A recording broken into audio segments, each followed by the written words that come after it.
आष्टेकर. कोण उभारलं तुमच्या वार्डातून? आमच्या इथं डॉक्टर देशपांडेंची आई मनीषा काकू देशपांडे यांनी भाजपकडून उभारले आहे. काय वाटतं तुम्ही उभारले आता काय विकास होईल? विकास 100% होणार आहे. त्यांनी कोरोना काळात सुद्धा काम केलेलं आहे. गोरगरिबांना रेशन धान्य म्हणा, औषधं उपचार मोफत, गोरगरिबांना सुद्धा मोफत त्यांनी औषध गोळ्यांचंही केलेलं आहे. डॉक्टर के क्षेत्रात सुद्धा त्यांचं चांगलं नाव आहे.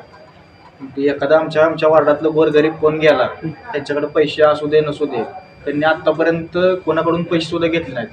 कोणाला गरज असली गोळ्या औषधाची किंवा काय असेल, त्यांनी स्वतः खिशातनं पैसे काढून त्यांनी गोरगरिबांना दिले गोळ्या घेऊन. असं यांनी हे शिकलेले लोक राजकारणात आल्यानंतर काय प्रॉब्लेम?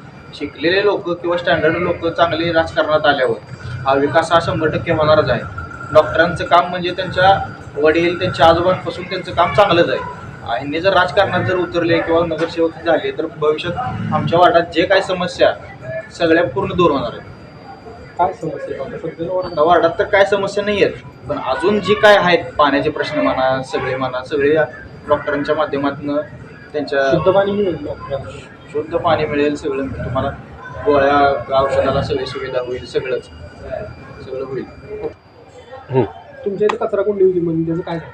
ही कचरा कोंडीचा आमच्या येणाऱ्या जाणाऱ्या नागरिकांना खूप त्रास होत होता. वारकरी जर आले त्यांना सुद्धा खूप त्रास होत होता. पण आम्ही काय केलं, डॉक्टरांच्या कानावर घातलं. आमच्या पूर्ण परिवाराने, सगळ्या मित्रपरिवाराने एका फोनवर आम्ही सगळं तिकडे कचरा कोंडी काढून टाकली.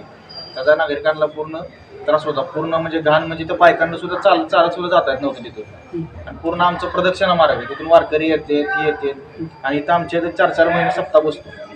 400 500 वारकरी तिथून जातात. त्यांना त्यांनी सुद्धा वारकरी आले की नागरिक आमच्याकडे की बाबा ही कचराचा आम्हाला त्रास होतो, हे होतो. त्यामुळे त्यांनी आम्ही एका फोनवर सगळं ती कचरा कोंडी केली. त्याचे फोटो सुद्धा आहेत आपल्याकडे, सगळे पुरावे आहेत आपल्याकडे.